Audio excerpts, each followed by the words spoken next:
Kinilala na ng Durham Police ang biktima sa banggaan sa bayan ng Malahide sa Elgin County sa Ontario nitong Martes. Ang 27 taong gulang na si Tyrone Magbitang na constable in training sa pulisya. Mula London, Ontario, Miyerkules, sinalubong ng mga pulis ang prosesyon sa paghatid sa labi ni Magbitang. Pasado alas 11 ng umaga Martes, nang tumugon ng Elgin, Ontario Provincial Police sa insidente sa intersection ng College Line at Imperial Road sa Malahide, kung saan nagbanggaan ang isang transport truck at sedan. Driver ng sedan si Magbitang, lula ng isa pang constable in training na nasa kritikal na kondisyon ngayon. Napag-alamang patungo ang dalawa sa Ontario Police College nang maganap ang trahedya. It's been actually a really tough time for the policing community over the last 4 months. We've seen a lot of tragedy with officers, not only in Ontario but across the country.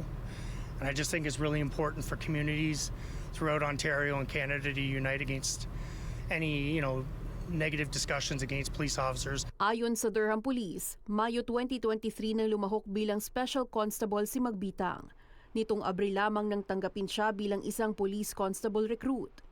Bagamat maagang tinuldukan ang panahon niya sa serbisyo, nagmarka raw si Magbitang dahil sa ipinamalas nitong dedikasyon sa propesyon. All these folks are out there every single day risking their lives, working hard for their communities. And I think we've seen an unprecedented amount of tragedy in our profession, and we're hoping that we've turned a corner. I think he would have been like an amazing officer.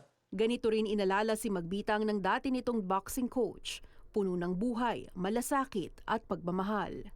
Ty, he's a reminder to us all that there are good people in this world. And it doesn't matter how old you are. Nothing matters. He was one of those really, really good people. And they do exist in the world, right? Through their actions. With him, it was through he lived it every day. Bukod sa paglilingkod bilang police recruit, aktibong miyembro ng komunidad si Magbitang.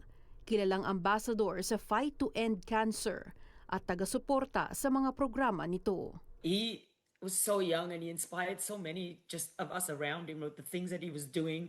And I remember saying to the owners of the gym, I'm like, so who is this kid? And like, no, he just wants to raise money for the Fight to End Cancer, and they were doing it through their run clubs. Paula Saraza, Omni News, Toronto.